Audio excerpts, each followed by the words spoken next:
Video எடுக்கும்போது தாங்க இந்த எங்கள் வீட்டில் ஒரு சின்ன வாள் இருக்குது பாருங்க, சண்டை போடுறதுக்குன்னே வருவானுங்க. வீடியோ எடுக்கும்போது வேணும்னே ஏதோ ஒரு வம்புழுப்பானுங்க. உங்களோட ஏதோ உள்ள லைட் ஆஃப் பண்ணிட்டு எல்லாம் ஆஃப் பண்ணிக்கிறானுங்க. வருவான்னு நினைக்கிறாங்க வம்புழுக்க. அவனுக்கு காமிக்கவும் கூடாதுங்கிறானுங்க. நான் என்னதாங்க வந்துட்டு இல்லைன்னா அவன் பண்ணுற சேட்டையெல்லாம் நான் வீடியோ எடுத்து போடுவேங்க. உண்மையே ரொம்ப வாளுங்க. என்னங்க இது? ம் 11வது படிக்கிறானுங்க. ஆனால் இன்னும் வந்து வம்பு இழுக்கிறது.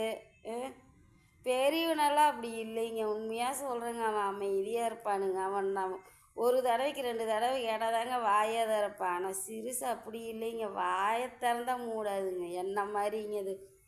பெருசு அவங்க அப்பா மாதிரிங்க. வாய் அவங்க அப்பா பேசாதுங்க. ஆனால் வேலையெல்லாம் பெரிய வேலைங்க. ஐயோ, எப்படி தெரியுங்களா? நுணுக்கமாக என்னென்ன வேலை கொடுத்து என்னென்ன வேலைக்கு எடுக்கலான்னு நல்லா யோசிப்பேன்.